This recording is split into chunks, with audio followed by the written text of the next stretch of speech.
वो केवल बिहार के लिए मुश्किल वक्त नहीं है, ये केवल भारत के लिए मुश्किल वक्त नहीं है, ये पूरी दुनिया के लिए एक मुश्किल वक्त है। और जिन सवालों से हम जूझ रहे हैं, आप जूझ रहे हैं, दिल्ली के लोग जूझ रहे हैं, महाराष्ट्र के लोग जूझ रहे हैं, या हरियाणा के लोग जूझ रहे हैं, मोटे तौर पर उन्हीं सवालों से अमेरिका के लोग भी जूझ रहे हैं, फ्रांस के लोग भी जूझ रहे हैं, जर्मनी के लोग भी जूझ रहे हैं।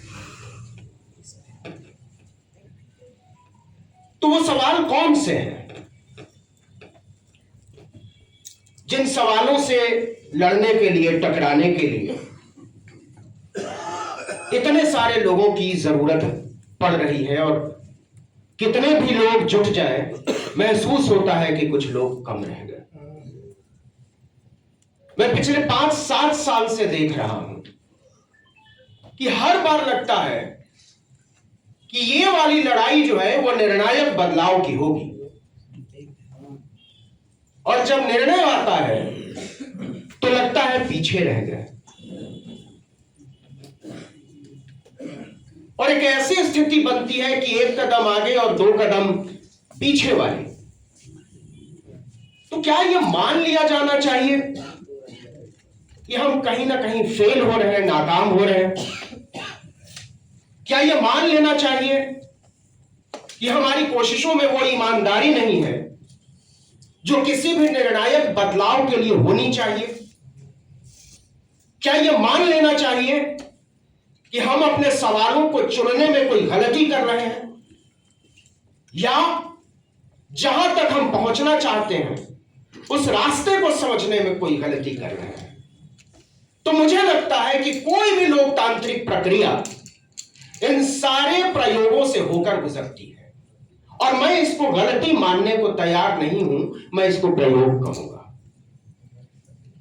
एक लोकतंत्र में बहुत सारे प्रयोग होते हैं, दक्षिणपंथ भी एक प्रयोग है, और उस प्रयोग के हाहाकारी हो जाने का समय हम देख रहे हैं, लेकिन यह प्रयोग सफल रहा। आज से 10 साल पहले हम मानने को तैयार नहीं थे कि इस तरह का कोई प्रयोग भारत में चल सकता है, और इसलिए हमारी तैयारी इस तरह के प्रयोग से लड़ने की कहीं थी नहीं। हम दूर दूर तक नहीं समझ पा रहे थे कि आजादी के 70-75 साल बाद हम संविधान को बचाने की एक लड़ाई छेड़ेंगे, और हमको अचानक से लगने लगेगा कि संविधान खतरे में आ गया। लेकिन ये आ गया है, और हमको ये मानना पड़ रहा है कि संविधान खतरे में है, और इस देश के बच्चे बच्चे को पता है कि संविधान खतरे में है। तो ये जो ताकत उन लोगों को हासिल हुई है जिनकी वजह से संविधान खतरे में आया है, वो ताकत उनको कहां से मिली? निश्चित तौर पर वो ताकत हमसे और आपसे मिली, हमारी और आपकी भूलों से मिली, या चुनौतियों को न समझ पाने की मासूमियत से मिली। तो अब यहां से आगे का रास्ता क्या हो? और मैं बात शुरू करना, क्योंकि खतरा कितना बड़ा है इसको समझने के लिए मैं आपको 22 जनवरी की एक घटना की तरफ आपका ध्यान खींचना चाहता हूं। 20 जनवरी को अमेरिका में डोनाल्ड ट्रंप का शपथ ग्रहण होता है, और 22 जनवरी तक वो 3 एग्जीक्यूटिव ऑर्डर्स पर साइन करते हैं, 3 कार्यकारी आदेश पर साइन करते हैं। और जो तीसरा कार्यकारी आदेश है वो है ऑर्डर नंबर 11246, उसको रद्द करने का आदेश। तो ऑर्डर नंबर 11246 क्या है? ये 1964 का एक आदेश था जिसको अमेरिका के इतिहास में, पूरी दुनिया के इतिहास में सिविल राइट्स एक्ट कहते हैं। और वहां एक प्रेसिडेंट हुए लिंडन जॉनसन ने यह कार्यकारी आदेश 1964 में साइन किया था, और वो कहता क्या है? वो कहता है forbidding employment discrimination on the basis of race, color, religion and national origin by organizations receiving federal contracting and required federal contractors to set up detailed affirmative action program to make sure that was the case that are monitored by the federal government. Donald Trump ने जो पहला आदेश sign किया, कार्यकारी आदेश, पहले दिन, उसमें पहला आदेश यह था, इस मुल्क से हम किसी भी तरीके के आरक्षण को जड़ से समाप्त करते हैं। आपको लगता होगा कि अमेरिका एक मुक्त समाज है, वहां अफर्मेटिव एक्शन की कोई बात नहीं होती होगी, वहां सारे लोग बराबर हो गए। ये डोनाल्ड ट्रंप ने जो साइन किया जिस आदेश को रद्द करने का, आपको हैरानी होगी इस बात पर कि ये लिंडन जॉनसन ने तब साइन किया था जब वो 6 महीने बाद हार्वर्ड यूनिवर्सिटी का दौरा करने वाले थे और वहां एक आंदोलन चल रहा था इक्वल राइट्स के लिए। और ये जो कार्यकारी आदेश था, इसको DEIA कहते हैं, मतलब diversity, equity, inclusion and accessibility. इन सबको जड़ से खत्म करने के नाम पर अमेरिका में डोनाल्ड ट्रंप की सत्ता आई है कि हम किसी भी तरीके की बराबरी के हिमायती नहीं है।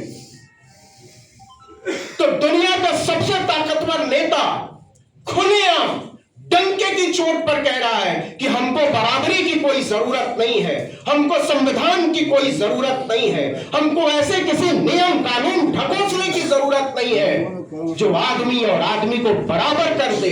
आदमी और आदमी का बराबर होना वो कहता है कि पागलपन है। और वहीं से हमारे महामानव को सबक मिला है कि आदमी और आदमी का बराबर हो जाना दुनिया के लिए ठीक नहीं है, देश के लिए ठीक नहीं है, इस व्यवस्था के लिए ठीक नहीं है। यह बात केवल बिहार की नहीं है, यह बात केवल बंगाल की नहीं है, यह बात केवल दिल्ली की। और यह उदाहरण मैं इसलिए देना चाहता हूं कि वो लोग जो सफेद कमीजों में, ऊंची अट्टालिकाओं में बड़ी बड़ी नौकरियां कर रहे हैं और उनको लगता है कि सारी चीजें ऐसे ही चलती रहेंगी, तो ऐसी चीजें नहीं चलेंगी। एक फरमान ऊपर से नीचे तक चला है कि इस दुनिया को अमीरों के द्वारा अमीरों के लिए बनाया जाना है और गरीब लोग, शोषित लोग, वंचित लोग केवल छोटी नौकरियां करेंगी और अगर मैं और क्रूड शब्द में कहूं तो केवल गुलामी करेंगे। तो ये आया क्यों? जब मैं समझने की कोशिश करता हूं कि ये आया क्यों, ये इतनी इनइक्वालिटी, इतनी गैर बराबरी कहां से आई, तो मुझे कुंभ के मेले की तरफ झांकना पड़ता है। और कुंभ के मेले में ये दुनिया के इतिहास का एक केस स्टडी है, ये अध्ययन की चीज है कि आज 1 महीने बाद भी किसी को नहीं पता है कि कुंभ के मेले में वाकई कितने लोगों को मारा गया है। और आपको लगता होगा कि ये भक्तिपूर्ण हत्याकांड था, आपको लगता होगा कि ये किसी सरकार की नाकामी है या किसी व्यवस्था, किसी पुलिस फोर्स की नाकामी है, लेकिन मुझे लगता है कि ये एक सिस्टमेटिक पॉलिटिकल मर्डर है। इस देश की राजनीति में मिलकर इतने सारे लोगों को मारा है और वो मौतें इसलिए हुई हैं, जिस दिन भी ये आंकड़ा सामने आएगा उस दिन बहुत बड़ा घोटाला पकड़ा जाएगा। मेरे जैसा लेमैन आदमी भी ये सोचता है कि क्या इस देश में इतनी सारी पॉलिटिकल शक्तियों, इतने सारी पॉलिटिकल पार्टियों, उनके नेताओं, जमघट, ताकत, ये सब मिलकर भी इस देश की जनता को ये गारंटी नहीं दे सकते हैं कि हम बताएंगे इस देश को कि कुंभ में कितने लोगों की मौत हुई है। ये बड़ा आसान है, आप केवल एक टेलीफोन नंबर जारी कर दीजिए, कहीं एक कुंभ में जाकर कैंप लगा दीजिए कि आपके घर से कोई खोया है, कोई मरा है, कोई नहीं मिल रहा है, तो आप हमको बताइए और ये घपला पकड़ा जा सकता है। लेकिन ये नहीं हुआ। हम बड़ी बड़ी बातें कर जरूर रहे हैं, लेकिन हम छोटी छोटी कोशिशें नहीं कर रहे हैं। मैंने बहुत सारे लोगों को कहा कि कुछ कीजिए, ये बहुत जरूरी है और ये पॉलिटिकल काम है, लेकिन ऐसा नहीं हुआ। तो ऐसा क्यों नहीं हुआ? तो ऐसा इसलिए नहीं हुआ कि अभी भी एक सामूहिक पॉलिटिकल विल उस डेमोक्रेसी को बचाने के लिए लक्ष्य लेकर नहीं चलना चाहता है, या फिर उसको यह विश्वास नहीं है कि हम वाकई इस ढांचे को बदल देंगे। तो जब तक यह इरादा नहीं होगा कि हम इस ढांचे को बदल देंगे, तब तक यह ढांचा बदलने की शुरुआत भी नहीं हो सकती है। आप देखिए, गौर कीजिए, इस देश में डेमोक्रेसी का क्षरण देखिए, लोकतंत्र का अवमूल्यन देखिए और बाबाडम का विकास देखिए। जैसे जैसे लोकतंत्र की ढलान शुरू हुई है और वो नीचे गिरती चली गई है, बाबागिरी वैसे ही विकास पाता चला गया। पिछले 15 वर्षों में, 20 वर्षों में इतने बाबा आ गए हैं कि जनता कंफ्यूज्ड है कि वो किस बाबा को सही माने। और हर बाबा का आप इस बात पर हैरान, मुझे अभी भी याद है पार्लियामेंट में वो भाषण शरद यादव का, और उन्होंने कहा था कि बाबाओं का काम संसद चलाना नहीं है, बाबाओं का काम पॉलिटिक्स करना नहीं है, बाबाओं का काम नियम कानून बनाना नहीं है, यह खांटी तौर पर पॉलिटिशियंस का काम है, संसद को बख्श दीजिए। और आज का सच क्या है? आज का सच यह है कि बड़े बड़े पॉलिटिशियन उन बाबाओं के पैरों में जाकर गिरे हुए हैं। बड़ी बड़ी पार्टियां नतमस्तक हैं और हत्यारे, लुटेरों, दंगाइयों, बलात्कारियों के पैरों में पड़ी हुई हैं। उनको कभी फरलों पर छोड़ा जाता है, कभी जमानत पर छोड़ा जाता है, कभी किसी तरीके से हर चुनाव के पहले बाहर निकाला जाता है। तो जो कहने का आशय है वो ये है कि जब तक हम घाल मेल करते रहेंगे, जब तक हम समझेंगे नहीं, और मेरे भाई, मेरी माओ, बुजुर्गों, मेरी बहनों, ये तो तय करना ही पड़ेगा कि बीच का कोई रास्ता नहीं होता है। वो समय हम बहुत पीछे छोड़ आए हैं जब बीच के रास्ते पर चलकर हम किसी मंजिल की खोज कर सकते थे और कम से कम इसकी उम्मीद पाल सकते थे। यह उम्मीद टूटेगी और बार बार टूटेगी, और यह किसके खिलाफ जाएगा, मैं इसकी भी बात करना चाहता हूं। मुझे लगता है कि यह लड़ाई किस बात की लड़ाई है, यह संविधान पर खतरा अचानक कैसे आया, और क्या हम इसके बारे में आगे सोच सकते हैं। तो मुझे लगता है कि यह लड़ाई बहुत लंबी लड़ाई है, और यह किसी एक पार्टी, किसी एक समूह, किसी एक जातीय वर्ग, किसी एक चेतनाधारी समाज की लड़ाई नहीं है।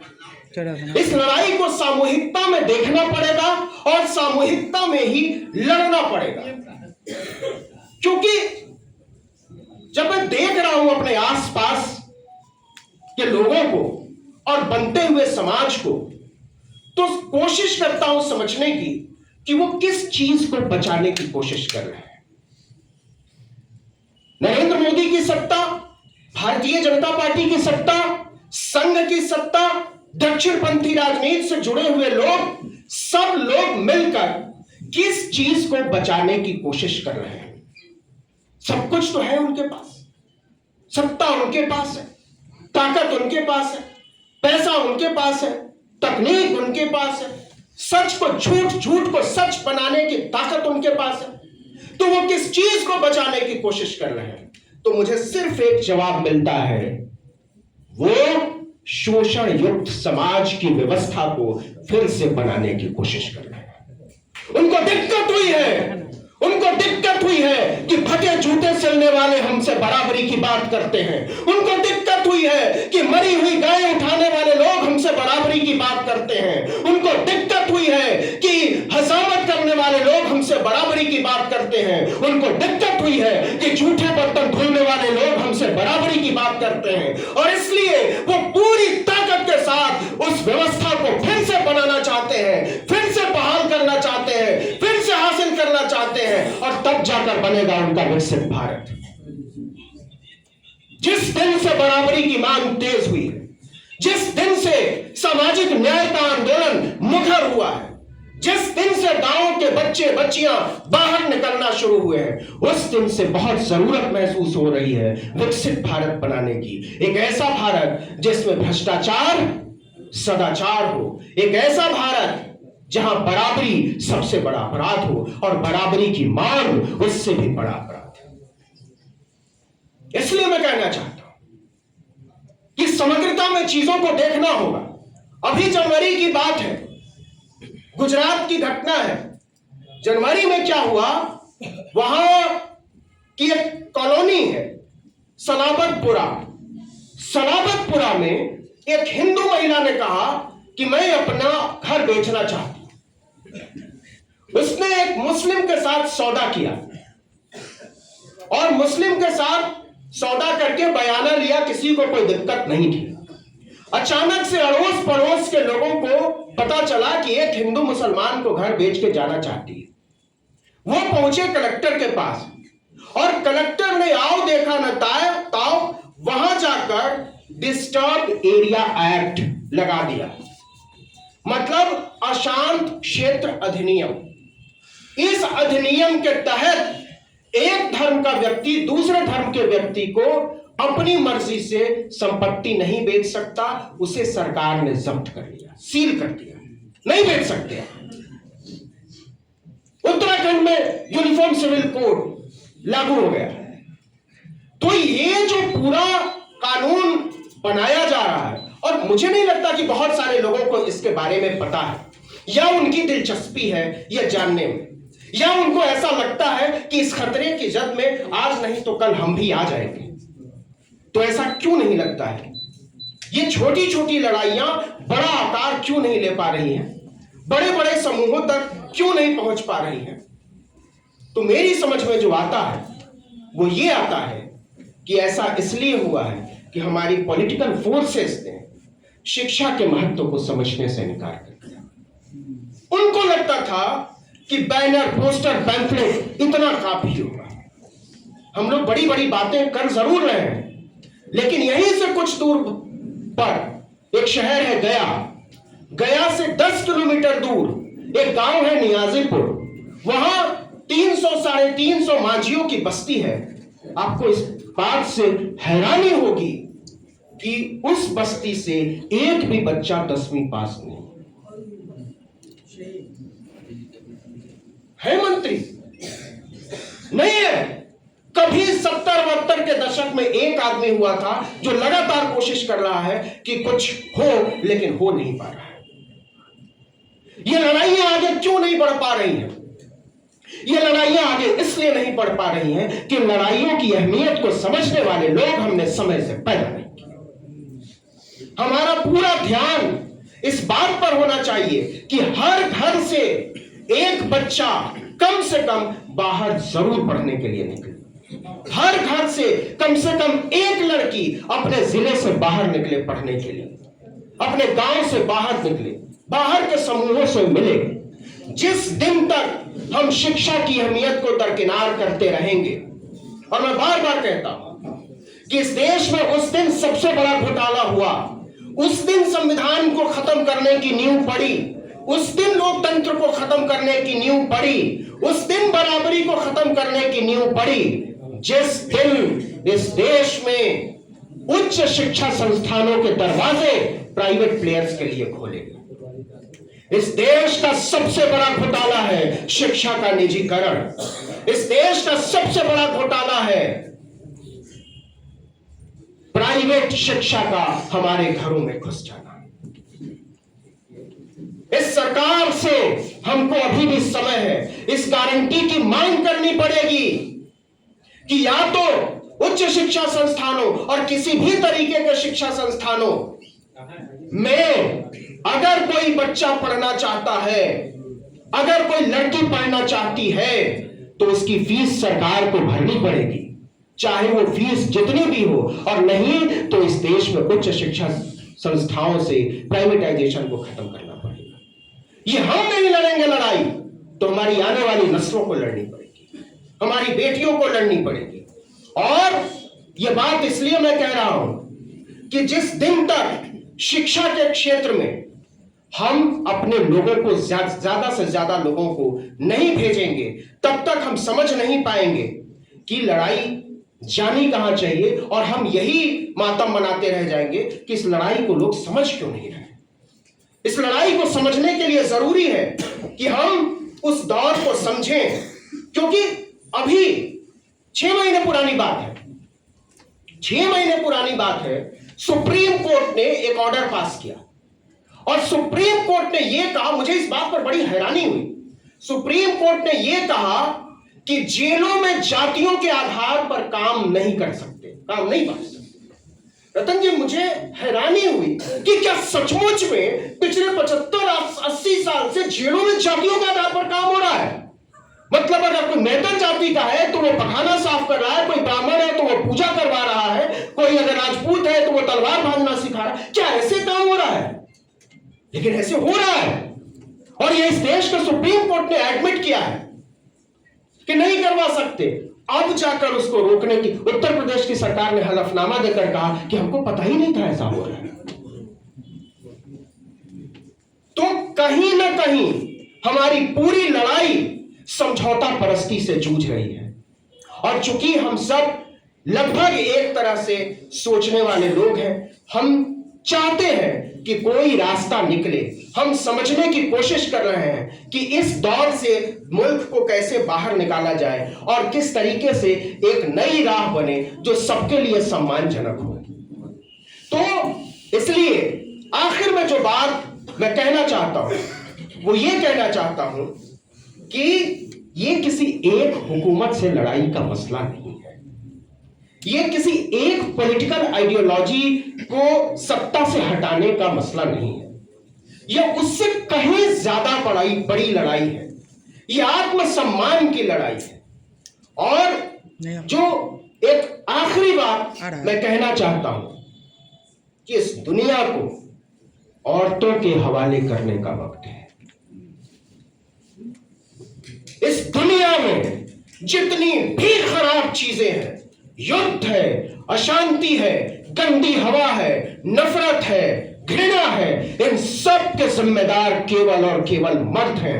और इस दुनिया में जितनी अच्छी चीजें हैं, साफ पानी है, हरियाली है, प्रेम है, जिंदा रहने की तलब है, इसके लिए सिर्फ और सिर्फ औरतें आगे बढ़कर आई हैं। तो हम पहले ही बहुत देर हो चुके हैं। समय है कि हम औरतों की भागीदारी बढ़ाएं, न केवल ऐसे मंचों पर, न केवल समाजों में, न केवल उनको ज्यादा अधिकार से लैस करें, न केवल उन पर ज्यादा भरोसा करें, बल्कि हम मानसिक रूप से तैयारी करें कि इस दुनिया को जिस रोज केवल और केवल औरतें चलाएंगी, जरा सोच कर देखिए ये दुनिया कैसी होगी। जर्मनी का उदाहरण हमारे सामने है। मैं ये अपील करके जा रहा हूं कि अपने घरों की औरतों को, बेटियों को बाहर निकलने दीजिए, उन पर भरोसा कीजिए और सोचिए कि जब वो समाज के नियम कायदे तय करेंगे तो ये समाज कैसा होगा। इनकलाब जिंदाबाद।